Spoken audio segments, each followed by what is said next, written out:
You're listening to American Medicine Today, presented by the Bonati Spine Institute, featuring the internationally acclaimed inventor of the Bonati spine procedures, Alfred Bonati, MD. Once again, here are Dr. Bonati and your host, Kimberly Brumell. Thank you for listening to American Medicine Today. I'm Kimberly Brumell, joined by Ethan Euchre. Happy to be here. And world-renowned orthopedic surgeon, Dr. Alfred Bonati of the Bonati Spine Institute. Thanks for sharing your time with us. Hello.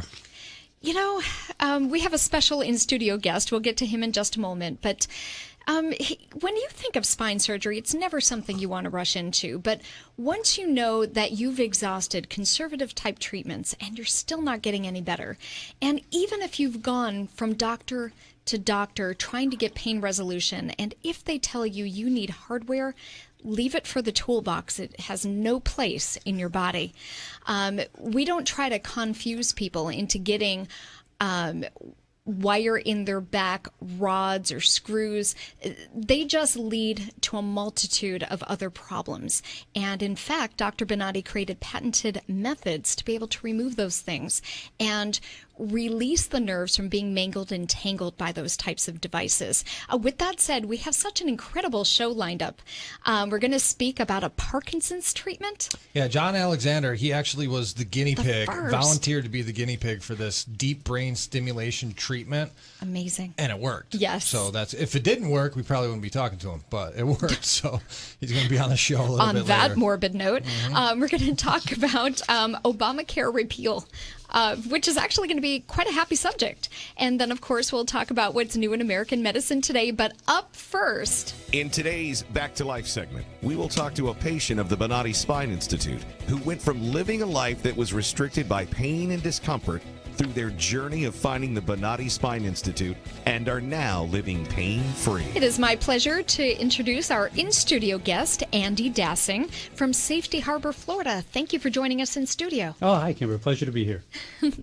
Why don't you tell us how you came to be in pain? Was it something degenerative in nature, or were you in some sort of accident? It was sudden onset. There was no Okay. real event that I could trace it to. It was just one morning I woke up and the hip hurt bad. Ooh. And I thought maybe I pulled something, maybe I lifted something a little too heavy, and I gave it Sure. a day and it got worse. And it got worse again, and it kept getting worse. Right. And I said, all right, let me take some time off from work. Let me put some ice on it. Let me give it some real serious rest. And it got a little bit better, but not much. Okay. And that's when I started going to my normal GP, and he said, maybe you did something. Ooh. But how is it affecting your daily activities? Because we all know what pain feels like and it's uncomfortable, but when it gets to the point it's really interfering with daily tasks, then you start realizing your quality of life is diminishing. Something needs to How be is it done. affecting you? Oh, it went downhill very rapidly. Okay. You start with the NSAIDs, you start with the Tylenol, ice packs, and then you move to the TENS units, and then even Yes. still you can't sleep. Got it. And I did that for different things over the course of a year. Got it. And what was that final straw for you? Final straw is I couldn't sleep at all at night. All right. It got to the point where I was on the TENS unit for hours at night. I was sleeping on ice packs. Yeah. I was even overdosing on the pain meds Right. just to try and find some kind of relief. I realized I'm damaging my liver. I'm not getting enough sleep. It's affecting work, affecting my relationships at home. Yeah. And I decided this is enough. Time to go see a doctor. And so what did you do at that point? How did you make your way to the Bonati Spine Institute or others? I don't know if we were your first choice or not.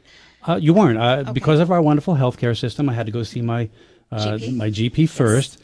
And he referred Sarcasm. Exactly. Sarcasm alert. me a little bit, and went to see my GP. He referred me to an orthopedic specialist for the Okay. hip. He took an X-ray and said, "Oh yeah, your hip needs to be replaced. See, there's a couple of millimeter difference between the left and the right hand side." And I said, "Oh, well, that makes sense. You know, they should be the same, right?" And I had heard that there was another doctor, orthopedic hip person, from a referral from a friend. Sure. I got a second opinion. He looked at it and goes, well, it doesn't really look bad enough for a hip replacement, and you said it's worse when you lay down, and it shouldn't be worse when you lay down, so Right. let's get an X-ray of your spine. Smart doctor. All right, he was. I was impressed with that. I had had some injections in my neck. Sure. And went to see a spine surgeon after that, Okay. who looked at it and said, you have a condition called spondylolisthesis. Yes. and it just basically the bone shifted forward. And he said, I can fix you up. We can put a plate, 4 screws. We're going to remove the disc. We're going to put bone cadaver and a small little patented cage I developed so that it all adheres together and you'll be fine. I said, what about my range of motion? He says, yeah, you'll be slightly affected. Slightly affected. And so I did some research and found out that it's actually a progressive solution, progressively degenerative, because you put more strain on the vertebrae above it. Yes. Right. And then you have to keep going back for more fusing. God. Yeah, you were so lucky. I was lucky. And then I said, you know what? It was one Saturday morning listening to this program, and which I had been listening to for probably about a year. Okay. And I connected immediately with Dr. Bonatti's politics, and I said, you know what?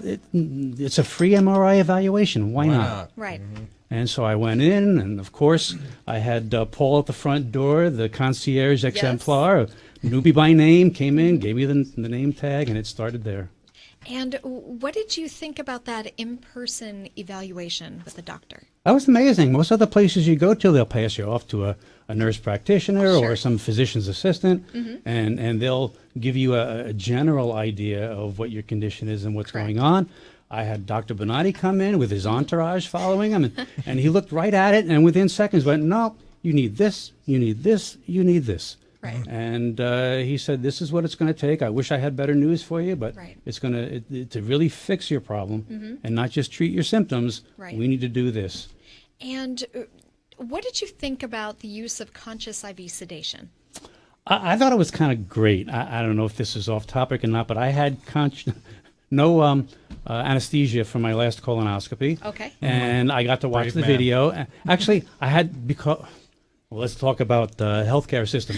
The anesthesiologist at the place I had to go to was not covered by my insurance company. Right.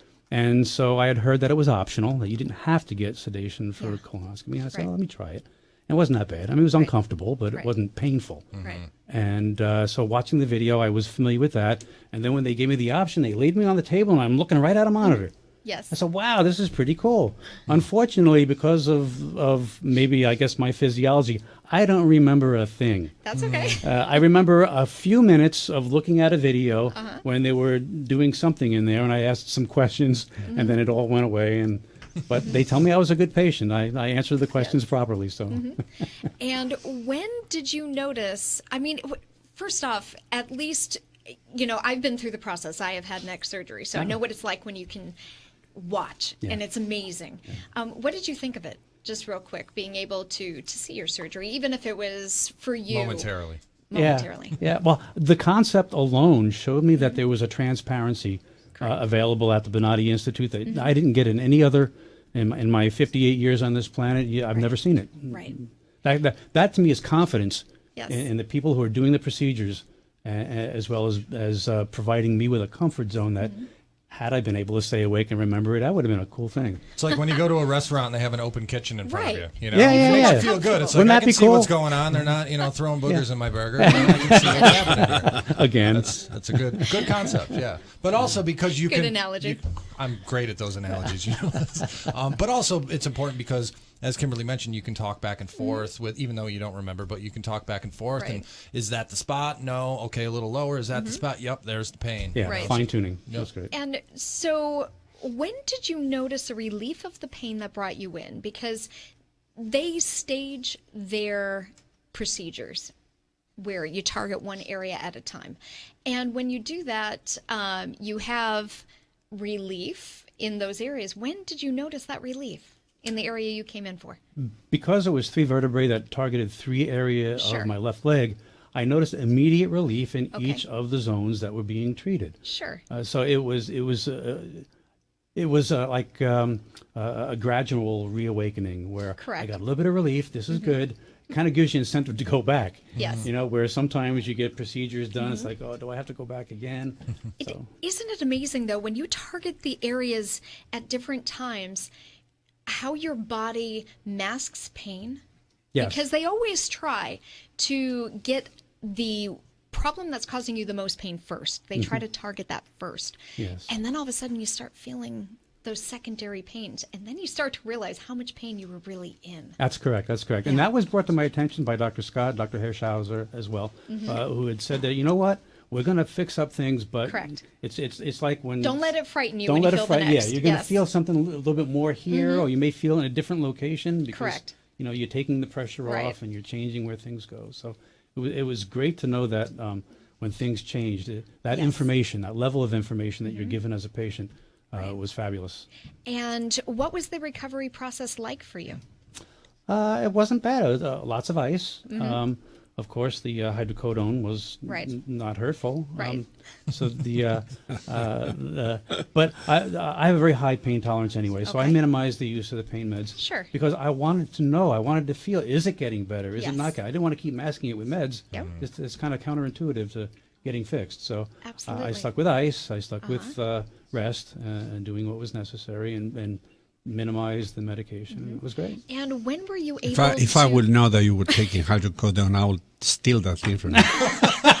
It's what they prescribed. They do make you I'm feel a good patient. that's for sure. And based on your results, if you saw somebody suffering just like you did, would you feel confident enough in Dr. Bonatti and the Bonatti Spine Institute to let them know there's another option? Absolutely. I wouldn't hesitate. And as a matter of fact, I've been putting reviews out on Facebook and Yelp to let people know, even individual friends on Facebook that I know of who were complaining. I said, hey, Yeah. it's a free consultation. Just go get the MRI, get the consultation, and find out if you're a good candidate. Well, thank Perfect. you so much for sharing your story with us. My pleasure. Continued great recovery. And always, if you're doing something fun, send us photos because we enjoy that too. Will do. Seeing everyone get back to life. Great. Thank you Thanks, so Andy. much. Hey, you bet. Welcome. If you or someone you know is suffering with neck, back, sciatic pain, reach out to Bonatti at Bonatti.com or call 855-267-0483.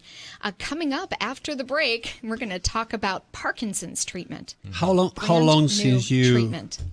Hang on, Doc. We'll get to We're that going in to just a minute. No. Stay One tuned. second. How long since the surgery? It's been 3 weeks since the last procedure. 3 weeks, okay. right. It's guaranteed only for 2 weeks. You're Only already 2 out to weeks? get I didn't see that in any of the Dun, dun. documentation. Warranty expired. All right, we'll Line be of back. sight. We'll catch you on the flip side of the break. You're listening to American Medicine Today. Revolutionary in his field, Dr. Bonatti created, perfected, and patented the Bonatti spine procedures. Using his genius, Bonatti invented precise tools necessary to minimize surgery, scarring, anesthesia, and recovery. So successful are the Bonatti spine procedures, they consistently reflect 98.75% patient satisfaction. 50,000 successful procedures have been performed exclusively at our location. Over half our patients have suffered from failed back and neck surgeries at other facilities. Bonatti succeeds where others fail.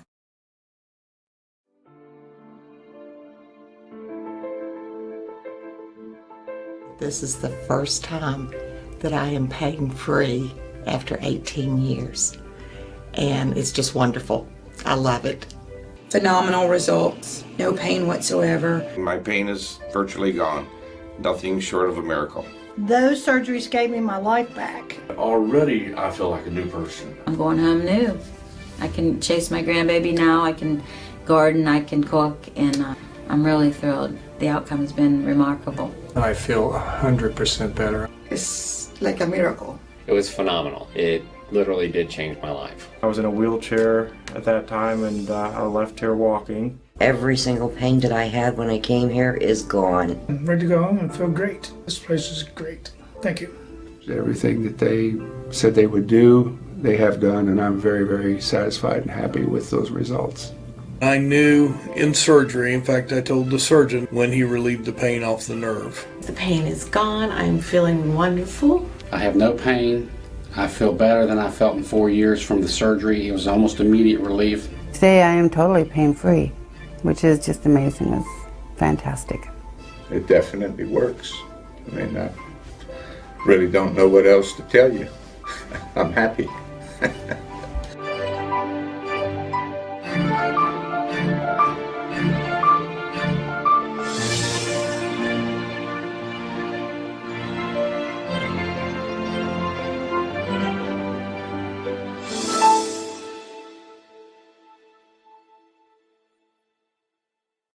You're listening to American Medicine Today, presented by the Bonati Spine Institute, featuring the internationally acclaimed inventor of the Bonati spine procedures, Alfred Bonati, MD. Once again, here are Dr. Bonati and your host, Kimberly Brumell. Thanks for tuning in to American Medicine Today. I'm Kimberly Brumell, joined by Ethan Euchre. Happy to be here. And world-renowned orthopedic surgeon, Dr. Alfred Bonati of the esteemed Bonati Spine Institute. Hello. Well, after a 6-year struggle with Parkinson's disease, our next guest became the first patient ever to receive a newly approved system for treatment. His name is John Alexander, and he's here to tell us about the Infinity Deep Brain Stimulation System. Thank you for joining us on the program, John. Thank you for having me. Now, John, tell us about your initial diagnosis, what was going through your head after such a diagnosis, and what the next 6 years entailed for you. Well, I came to realize that actually today is the 7th anniversary of my diagnosis with Parkinson's on January 6th of 2010. Right. Naturally, it was rather startling at first, and not something I had expected because no one else in the family did have that condition. Right. But I did some what I call extensive scientific research at that point, meaning I read Michael J. Fox's book, and I came away with two conclusions. One is that you don't die from Parkinson's, you die with it, meaning it's not like an aggressive form of cancer. It's something that is going to be around for a while. So I had to make a choice of how would I deal with that. And the second thing was that it's a boutique disease, meaning it's different for every person. So anyone that I ever known that might have had Parkinson's, or particularly say the celebrity people that I had seen, my progression would not necessarily be the same as theirs. And why is that? I adapted fairly quickly, I guess I should say. Why is that? It's partly just my overall attitude. I'm fairly optimistic in the first place. Sure. And I think I was fortunate to meet some people fairly early on who were, very inspirational and had a positive outlook, and that helped me a great deal. And John, how bad did your symptoms become to where you decided to essentially be a guinea pig for a new treatment? How bad was your Parkinson's symptoms? Well, it was sort of a steady progression. In the beginning, the condition was fairly slight. I had not even noticed some of the telltale symptoms, like a bit of a tremor in my left hand. And I, one of my regular doctor visits, my doctor had noticed it, and that progressed to getting a brain scan and having a meeting with a neurologist who diagnosed it. But took medication for a while, and that was fine. And the symptoms were fairly well contained for a good while. Can you tell us the difference, though? Because I'm reading here that there's a difference between Parkinson's disease and essential tremor. What is the difference for people that are unaware? Right. Parkinson's disease is a combination of both motor symptoms and non-motor symptoms, and that's where they can be different for each individual. Tremor is one of the predominant symptoms, though some people with Parkinson's do not even have tremor. But it could also be rigidity, which is could be a stiffness and an effect on your fine motor skills. For example, in my case, that would be a challenge in taking the keys out of my pocket, or putting a key in the front door. Also could be something like micrographia, which is a fancy term for illegible handwriting. Your handwriting looks like your grandmother's handwriting, even though you might be much younger. Or dystonia, which is a curling of, say, your toes or some other area, involuntarily. Some other people with Parkinson's can have digestive problems. They can have cognitive issues, memory issues, balance issues, freezing, which is the inability to move forward. So there's a lot of different things that can happen with Parkinson's. Essential tremor is more generally related to specifically a tremor, and while it's similar, it is different, and yet there are some procedures that overlap. Well, John, let's get in. therapies, I guess you should say, that they can work for both. Okay. Gotcha. Well, John, let's get into the actual treatment because we only have a couple minutes left. Tell us how you decided to become essentially the guinea pig for a brand new treatment called DBS. Right. Well, the choice of what system to use for a deep brain stimulation surgery is generally up to the neurosurgeon. However, my neurosurgeon, Dr. Kelly Foote at the University of Florida, gave me the courtesy of a phone call a few days before my surgery, which had been scheduled for October 5th. Mm-hmm. And he was explaining that up to this point, for the last, say, 20 years, the only DBS devices that were available were from a company called Medtronic. But another company had just gained approval. St. Jude Medical had gained approval for its Infinity deep brain stimulation system late in September. And they had chosen October 5th as a date to implant the first device, and there were 3 surgeries that were scheduled for that date, one of which was mine. And he said that I, for a number of reasons, would be probably the best candidate amongst the 3. And then he went on to share with me the differences and the fact that St. Jude Medical has been trying to get their system approved. They've had the opportunity to also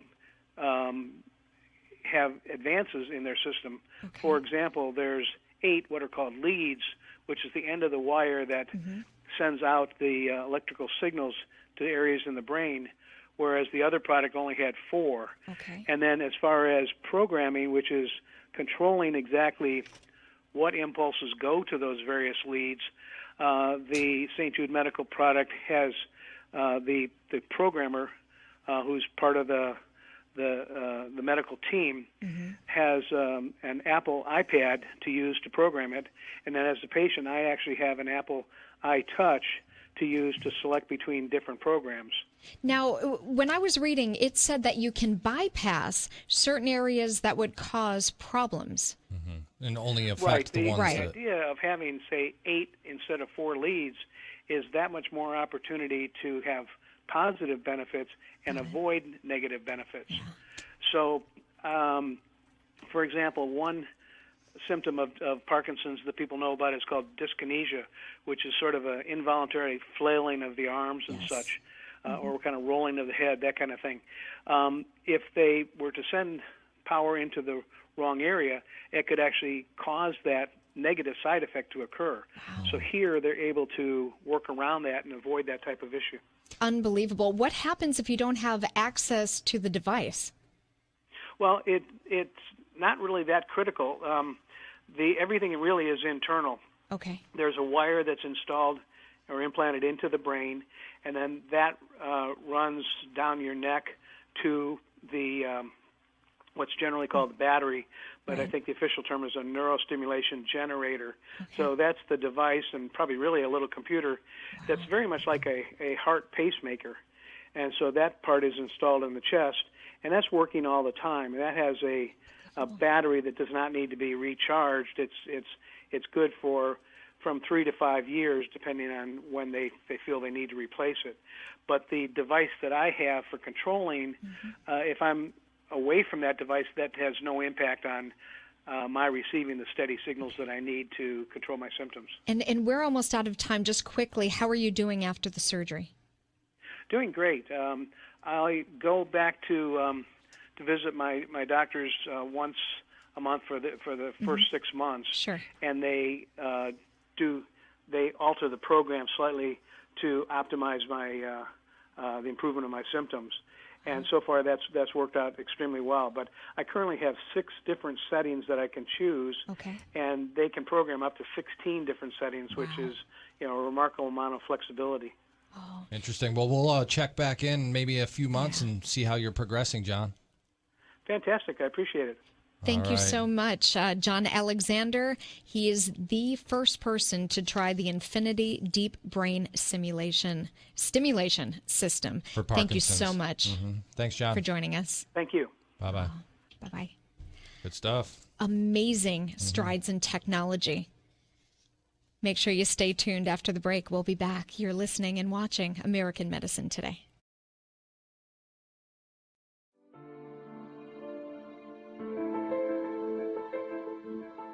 This is the first time that I am pain-free after 18 years. And it's just wonderful. I love it. Phenomenal results. No pain whatsoever. My pain is virtually gone. Nothing short of a miracle.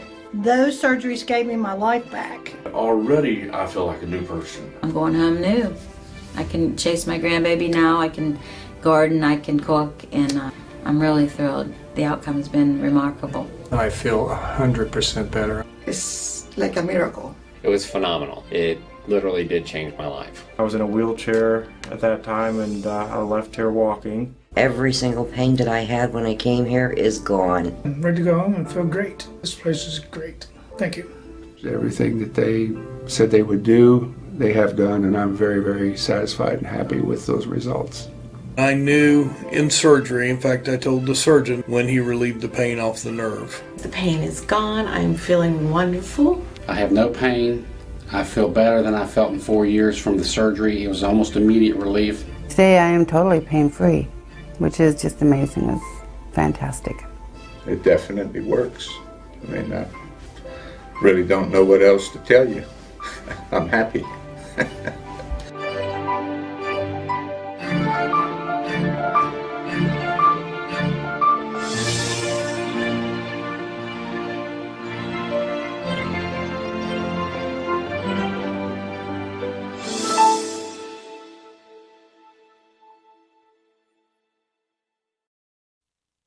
You're listening to American Medicine Today, presented by the Bonati Spine Institute, featuring the internationally acclaimed inventor of the Bonati spine procedures, Alfred Bonati, MD. Once again, here are Dr. Bonati and your host, Kimberly Brumell. Thank you for listening to American Medicine Today. I'm Kimberly Brumell, joined by Ethan Euchre. Happy to be here. We're happy too. And thank you for joining us as well, Dr. Alfred Bonati of the Bonati Spine Institute. Thank you. Now, this is a subject that is so important, repealing Obamacare. It's one of the biggest issues as Donald Trump takes office, and joining us right now is someone who knows a thing or two about that. He's not only a physician, but also Republican state senator from Kentucky, Ralph Alvarado, who has had the privilege of speaking at the Republican National Convention last year. Thanks for being here, Senator Alvarado. It is my pleasure. Well, first, I want to know what it was like to be on stage Yes. at the RNC speaking to millions across the country on live TV. It's a bit of a story. It'll probably take up your entire segment if I told it, but it was thrilling. It was, my wife and I were taking our kids just for the experience before I even knew that I was going to speak. So to have my children there to witness it was really special. And we hadn't had a Kentuckian speak in prime time in probably over 4 decades. Oh, wow. And so I think the night before they had Mitch McConnell speak in prime time, and then the next night I got to go, and it was an honor to be able to do that. And talk about a topic. It was a little bit about the American story of an immigrant story, and a little bit of how my parents came and what we all still strive for when we think of America, and the hope that we have for that. And I got a lot of great reviews when I came back home. I wasn't sure how that would resonate for folks here in Kentucky, and people loved it, and just a lot of support from even political allies and opponents who they liked the message. And so it was for me, it's memorable. One of the greatest experiences of my life, and just really was one of those things that you can do all the prep work and write your speech, but when you get out there and you're looking at that crowd, you're thinking, this is the moment, and you try to remember it, and it's very vivid for me and something I'll never forget. Okay, I have to ask, both your parents are legal immigrants. So how do you feel when people try to portray Donald Trump as anti-immigration? Yeah, his wife is an immigrant. Exactly. So when they talk about xenophobia, Legal. Yes. I tell look, this guy's wife is from another country. He's not xenophobic. I think a lot of it is messaging. It's what the media tries to pick up, and he talks about a big wall, and I think even those of us who are Hispanics, I have part of his Hispanic Advisory Council, and we acknowledge, we need a wall, we need border security. Talk about the big door that he wants to put on that wall. He wants to accelerate legal immigration into the country, and saying we want to put a big door on that to let more folks, make it easier for folks to come in. Right. He's not a guy. When we met with him as a group, really he was very open-minded, asked a lot of questions, listened. A lot of the information we gave him, he later used in his own speeches. And he talks about, his progression of what he has for immigration going forward. And he talks about border security, talking about taking people that are criminal here, that are here illegally, to remove them. We did ask for him to consider, for those who are here perhaps illegally, but are not committing crimes and are trying to do something right, to consider not deporting those folks. And perhaps if you don't want to make them a citizen, give them a green card or try to find some way of allowing them to stay and contribute to the country. And he says he's going to follow the law, and people always assume that he's going to follow current laws, but laws are changed. And so, I got the sense that he was open-minded to what we were asking for him. He was sensitive to that. And says he's going to follow a law that, and everybody, when they hear that, they always assume, well, it must be what's on the books today. Right. That may be a group of individuals he'll deal with in 3 or 4 years, and the laws may be different at that time. Sure. Now, have to ask, repealing Obamacare, what do you think is going to happen with that? Is it just going to be a complete repeal day one? I don't know for sure. I don't think they can do it. It's gotten too ingrained in kind of the medical community, really, at this point, to just do it all one fell swoop. It's going to be done through a very similar process of how it was implemented. They're going to have to go through a reconciliation, kind of a budgetary process. They'll probably defund aspects of it. There's aspects of Obamacare that everybody agrees with, even before it was implemented. They agreed with the 26-year-old kind of limit to be on your parents' insurance. I think people like that aspect of it. There's obviously the pre-existing conditions. People always agree that we shouldn't, hold that against somebody. So some of those things are going to stay. How they're going to remove those and allow those to stay, I'm not sure, but they are going to get rid of what we have known, as Obamacare being. And it's always interesting. I mean, this is a plan that was done unipartisan. I mean, it's the Democrats who put this in place, didn't have a single Republican vote. I'm sure they're going to want to have some input from both sides on getting this process done, but they are going to remove it. And I know that everybody says the Republicans don't have a plan. Having met with Congressman Price in the past and my own Congressman Andy Barr, when he's been down here to kind of campaign for him, had a chance to talk to him at that time, almost a few years ago, and they told us, hey, look, we do have a plan as to what we want to do to make this go forward. And a lot of people have heard elements of that, where you're going to want to take away interstate kind of obstructions so you can buy insurance plans across state lines. You're going to want to provide tax credits for folks to be able to get insurance.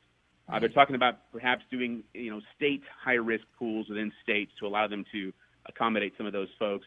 And also, obviously, looking at health savings accounts, which is still almost looking at a catastrophic health care plans for some people, and not have penalties against them either. I think they want to take those things away. So it'll probably have elements of that plan. I think from what I'm hearing, there is still some debate, even amongst the Republicans, on how that's going to look, and they're still trying to formulate that plan and make it formal to get it out there.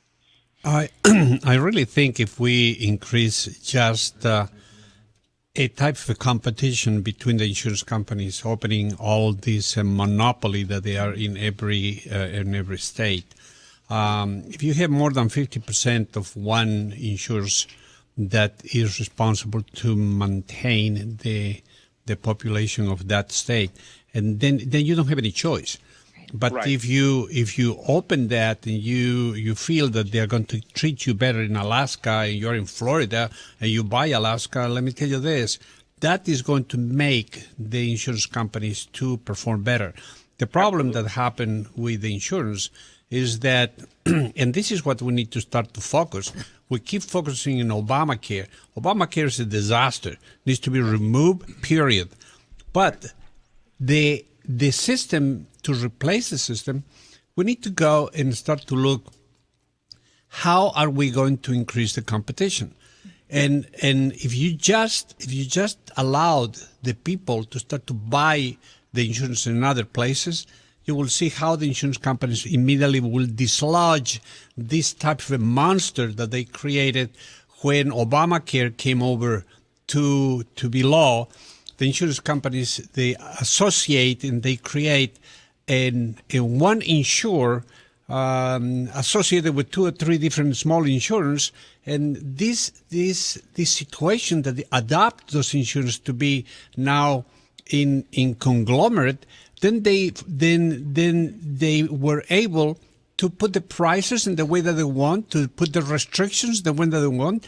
They manipulate the doctor, and at the very end, the only ones that they suffer is the patient and the doctor.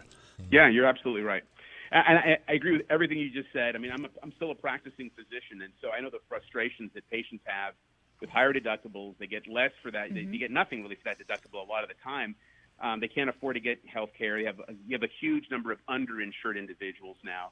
And you have physicians who are so frustrated. I mean, the amount of burnout for doctors is incredible about leaving. The only winners in Obamacare, the only winners have been the insurance companies. Correct. Here in Kentucky, we've got 5 managed care organizations. We were number 1 last year in profits for insurance companies out of a state of about 4.3 million people. Our managed care organizations on Medicaid alone took home $850 million in profits for 4 million people, and about of which about a third of our state, 1.4 million or so, are on Medicaid in Kentucky. That's the kind of profits they took home from Medicaid. So the winners are the insurance companies. Right. Doctors, patients, hospitals they're losing on the system. Yeah, well, not only they are the winners, they are also ripping off the system. One of the things that you see, for example, is that a physician today, a general surgeon or an orthopedic surgeon, is going to make around maybe between $300,000 and $400,000 a year. Administrator of the hospital is going to do around $900,000 a year. And if it is an insurer, the administrator of that insurer is a CEO. So it's going to have $1 million on the salary, but then he had benefits of $200 million a year. Right. So this is a joke. Okay, then we need to start, and the one who's performing is the doctor. So we need to start to evaluate the doctor for the real value that apports to the society, and start to get all these CEOs and all these people under control. And if we cannot control that one, we need to start to create a system where the doctors and the people in the country will be able to select insurance that they are responsible to both the doctors and the patient. If we don't, then we will continue having this abuse of a tremendous amount of benefits that the CEOs receive without really doing the job. Right, absolutely. Absolutely, I agree. And that's the issue, is that they're taking advantage of the system. I think as part of it, too, is the government under Obamacare has been giving subsidies to these insurance companies as well, and they're just taking windfall profits. We've got to find a way to get rid of that. I think get it back to, again, inducing competition. You're going to find that rates will come down. It'll become more affordable for patients. Exactly. The ones that provide better service are the ones that are going to survive. Well, that, and let them keep their doctors if they like their doctors. We hear more and more from the practicing physicians and doctors that we speak to that they have had long-term patients that when it came to seeking care could no longer obtain the care from them.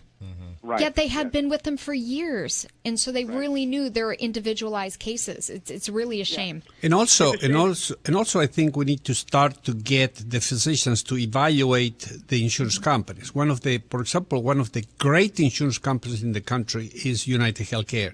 So the people need to start to flock in that direction, start to buy those insurance that they are responsible to the doctor and responsible to the patient. So they really have and deliver good care, and they do good profit, they deliver good care, and they have satisfaction by the doctors and by the patient. When we start to see situations like that are being evaluated like that by the communities or by some type of a evaluation that we can do and really make a change. That would make a change. Oh, sure, absolutely. This is something, Senator Ralph Alvarado, that we could discuss for quite some time. Thank you for being on the program. And, of course, as we continue, we'd love to have you on again as a guest. My pleasure. Anytime. You take care. Thank you. Thank you. Have a great day. Bye-bye. Bye-bye. Yeah, that guy's definitely going to have him back on, because he's not only a physician, but he has an in with the GOP. Yes. He's got an ear to Donald Trump. Exactly. That will help make America great again. Thank you for listening. Make sure you stay tuned if you're an affiliate, because we'll be back. Revolutionary in his field, Dr. Bonatti created, perfected, and patented the Bonatti spine procedures. Using his genius, Bonatti invented precise tools necessary to minimize surgery, scarring, anesthesia, and recovery. So successful are the Bonatti spine procedures, they consistently reflect 98.75% patient satisfaction. 50,000 successful procedures have been performed exclusively at our location. Over half our patients have suffered from failed back and neck surgeries at other facilities. Bonatti succeeds where others fail.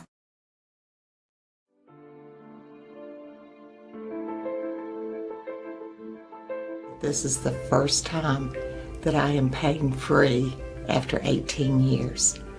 And it's just wonderful. I love it. Phenomenal results. No pain whatsoever. My pain is virtually gone. Nothing short of a miracle. Those surgeries gave me my life back. Already, I feel like a new person. I'm going home new. I can chase my grandbaby now. I can garden. I can cook. And I'm really thrilled. The outcome has been remarkable. I feel 100% better. It's like a miracle. It was phenomenal. It literally did change my life. I was in a wheelchair at that time, and I left here walking. Every single pain that I had when I came here is gone. I'm ready to go home and feel great. This place is great. Thank you. Everything that they said they would do, they have done, and I'm very, very satisfied and happy with those results. I knew in surgery, in fact, I told the surgeon when he relieved the pain off the nerve. The pain is gone. I'm feeling wonderful. I have no pain. I feel better than I felt in 4 years from the surgery. It was almost immediate relief. Today I am totally pain-free, which is just amazing. It's fantastic. It definitely works. I mean, I really don't know what else to tell you. I'm happy.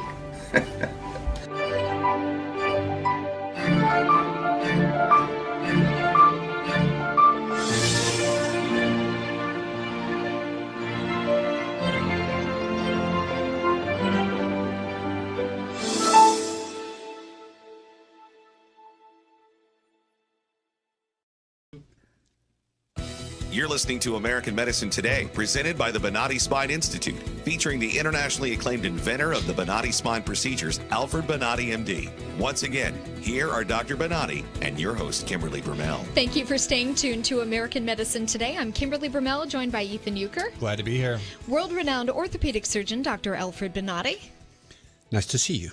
And patient Andy Dassing, who is actually sticking around to discuss the current state of affairs in this country. Happy to be here. Let's look at what's new in medicine today, featuring Alfred Bonati, MD.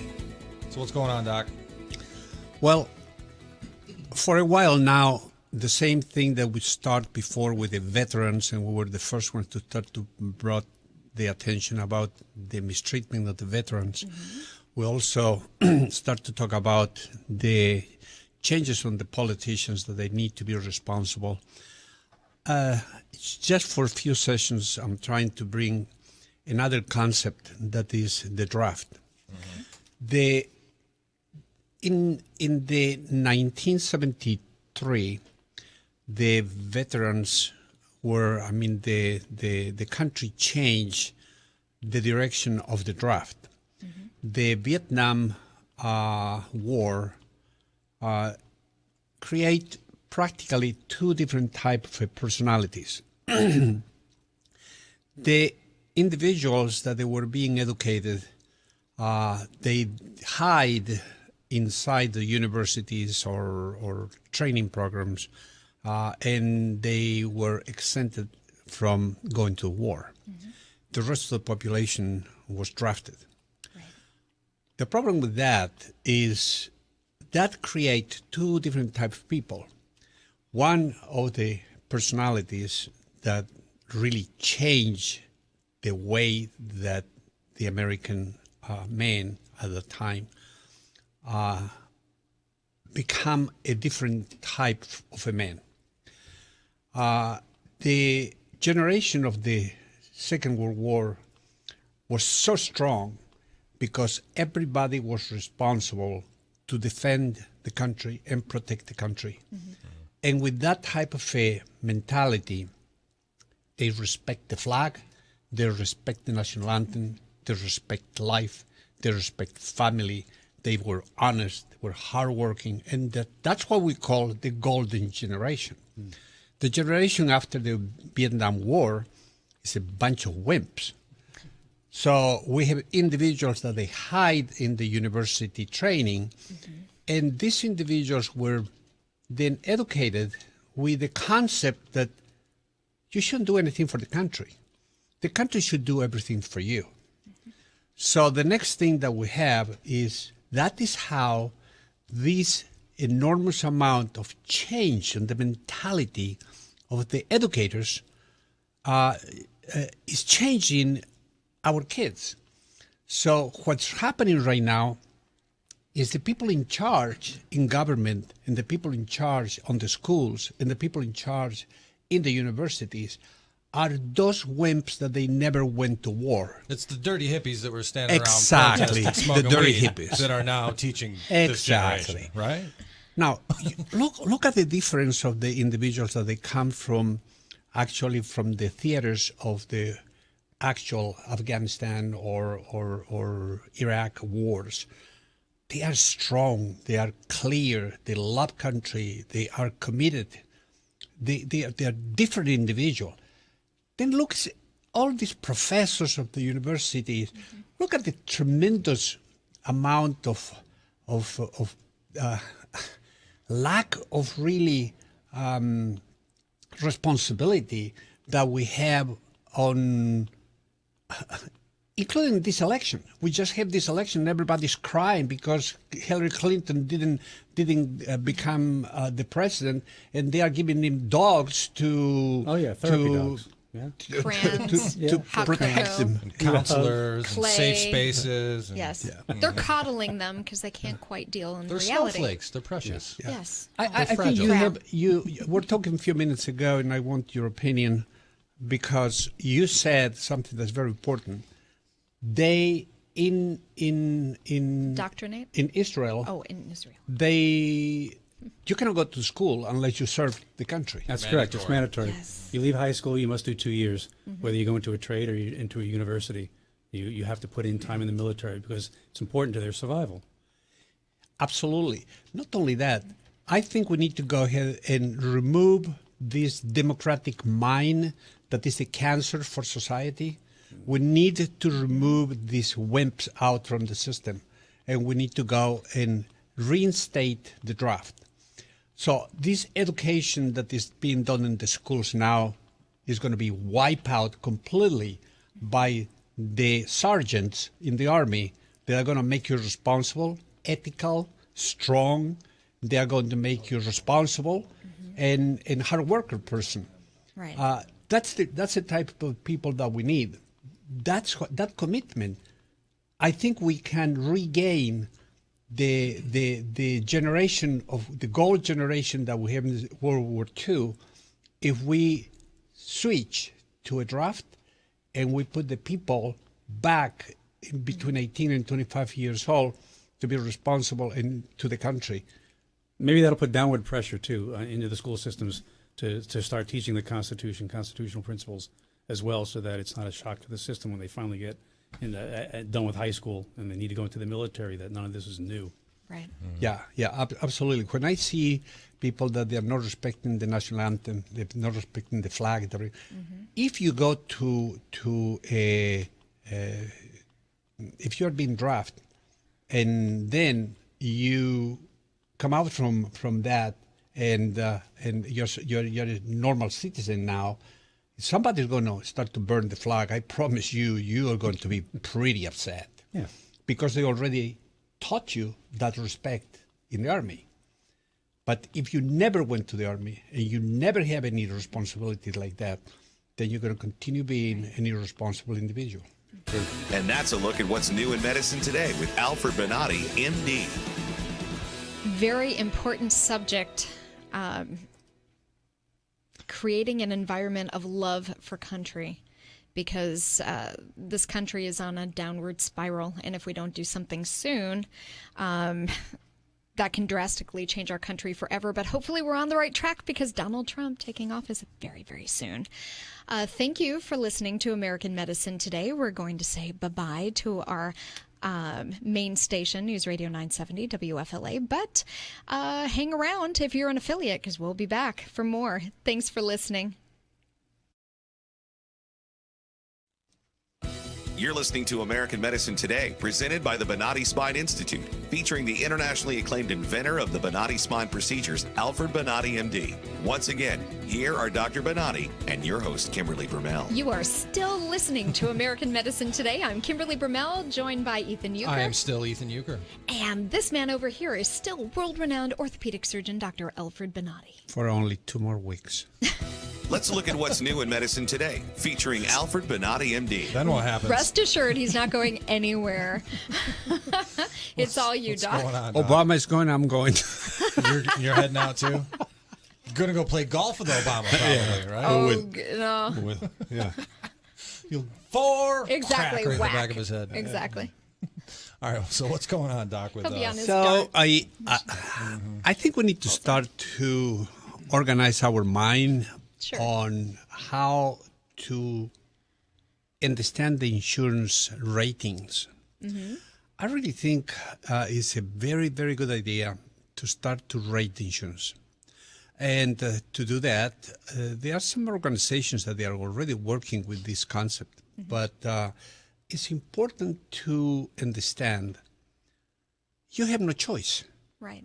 Okay, you have, they said to him, choose the insurance in your community. Mm-hmm. Well, you live in Florida, you have a choice. Depends from where you live, the choice that you have. Correct. And You if have you live in limited Florida, options. you have only 2 or 3 insurance companies. And the major trouble happens when our beloved Obama create the Healthcare exchange. unaffordable Mhm. act, Care Health Act. Yes.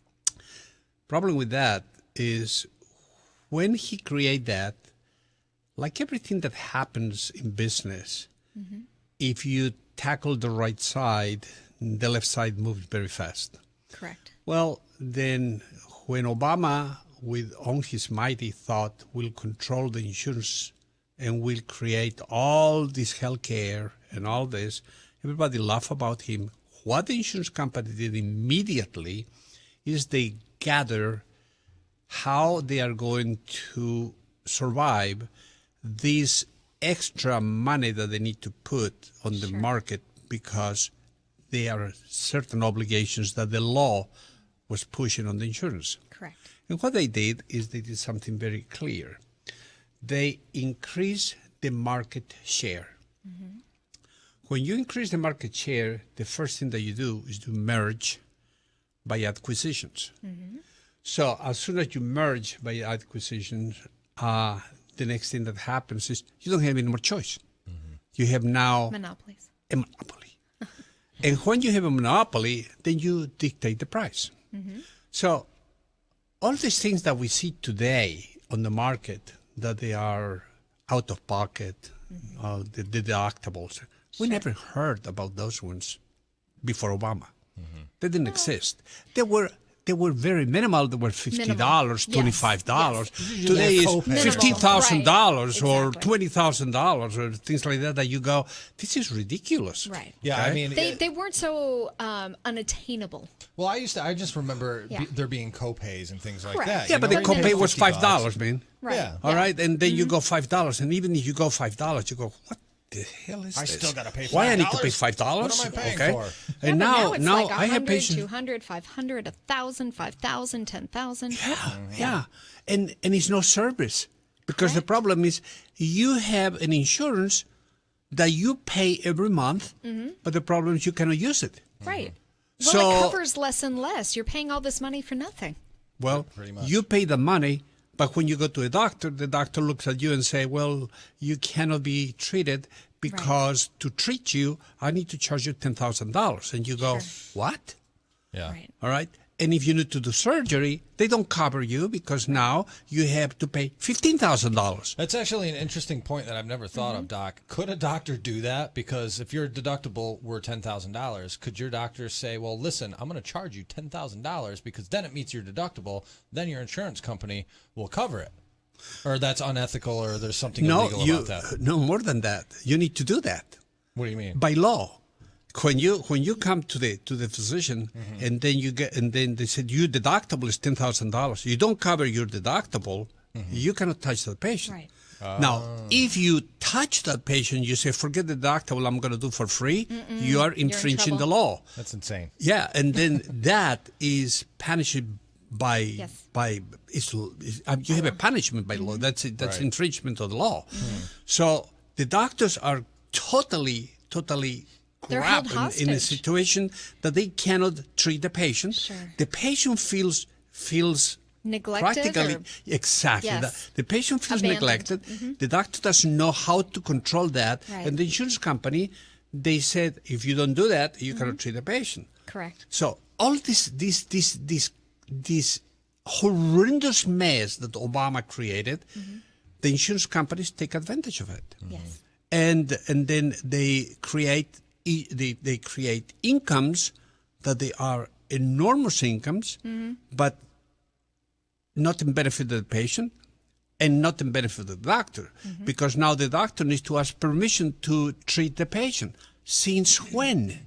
Right. Since when you need to go and ask permission to treat the patient? Right, but when they're asking permission, you're not getting permission from a doctor or somebody that truly is informed about the situation. You're just getting some executive behind a desk. It's like, I hope will Yeah, be I don't think it's medically Kimberly. I hope necessary. will be an executive. It's You do? individual. Yeah, I hope will be an that executive. doesn't have a clue about medicine, that has the right to either approve or disapprove. They are individuals. They are individuals that they have no training, that they are practically picked up from the street, put it there to say no. And then they make millions of dollars. Could I be one of those people? Well, I'm a guy off the street. No, because they don't doesn't know anything. They don't pay you. They don't pay you millions of dollars. Whether they do, they pay you very little. So you need to say no, because every time that you say yes, they fire you. But I just want to know, when you're making your monthly premium payments, do they all of a sudden go, well, if you make this one this month, we're going to pay for whatever you need? Or do they say you're going to pay it, but you're lining our pockets. Good luck to you when you go to use it. Well, that is What are you paying for? that's the problem they create. Okay. It's not supposed But- to be a gamble as to whether or not they're going to pay for your treatment. Okay, can I talk now? No. No. Can I have a minute? The problem is not that. The problem is that all this thing that Obama created and the insurance company tried to compensate, however they compensate, affect the doctor and affect the patient. But the worst part of it is that how are we going to evaluate the insurance companies? Well, you need to really pay attention to this. Doctors will tell you what's the insurance company that you should acquire. Okay. You need to listen when you go to a doctor and the doctor comes to you and say, you can't, the insurance company doesn't cover you. Right. Then you need to ask the question, what's the best insurance company that works with you, okay, or works in this community that will allow the patient to be treated properly? But then you would have to have open enrollment because you would need that instantaneous. Well, right? I have some ideas how these things should be managed in the future. Okay. But right now, you need to listen which are the best insurance. And one of the best insurance, no questions about that, is the United Healthcare. All right. United Healthcare, I keep saying that. I have nothing to do with United Healthcare. I was going to say, Absolutely. Doc, people listening are probably thinking, well, this guy's probably getting but that's what I'm saying. I have nothing to do. Yeah. But you know something? I have the benefit to receive patients from United Healthcare that come to me, and I treat those patients, and I see that I can treat those patients. Yeah. And the patients have the results that I can offer to them. They're responsible to the patient. That's what he's saying. Yeah. Yes. Okay. And because of that, I said, hey, this is a great insurance. Correct. And we need to protect insurance like that. Now, you have other insurance. For example, one of the worst insurance here is the Blue Cross and Blue Shield. Okay. And I don't know if the management is bad. I don't know if the people don't understand what they are doing to the insurance. Right. But, for example, Blue Cross and Blue Shield in Nevada is a great insurance. Right. It's a great insurance. Different It's just state by here in state. Florida. Huh? But Yes. that means the management in every state is different. That's why it's important on insurance companies to have, when you are going to buy an insurance, the idea that Trump has, that is going to remove this monopoly in all the states. So I have an insurance in Las Vegas. I can be operated here. Correct. And that is the concept that he's applying. And I think that's going to work because it's competition in between the same company. So when Mr. Jones, who is the CEO in Arkansas, and then Mr. Jackson, that is the CEO in Florida, find that all his patients are going to Arkansas and they're being paid. Right. The physicians are working with those patients. Then suddenly, the guy's going to start to lose constituency. Yep. And when that happens, those patients are going to be treated in another place. Right. Then they're going to modify. Is a brilliant idea to do that. And that's a look at what's new in medicine today with Alfred Bonatti, MD. Would that be instant gratification healthcare systems? Something like that. I don't know. But it's a fascinating concept. Thank you to all our affiliates for continuing to listen to American Medicine Today. Make sure you like us on Facebook or tweet at Dr. Bonatti using hashtag American Medicine Today or hashtag AMT. We always like to hear from you. Make sure that you check us out nationally on Bloomberg. And we'll check you out next time. Bye-bye.